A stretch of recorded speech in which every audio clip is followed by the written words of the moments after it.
Yeah, guys, still your boy the Mighty Comedy. Today I'll be teaching you people names of animal, English, Igbo language, and Chi. Look at this one now. This one simply means lizard. If you come in Igbo language, we call it ngwere. If you come in Chi, we call it potre.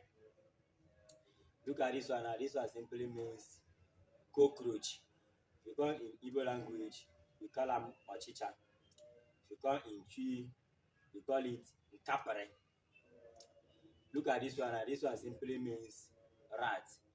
If you come in Igbo language, we call it oke. If you come in Chi, we call it ikura. Look at this one. This one simply means snake. If you come in Igbo language, we call it agwo.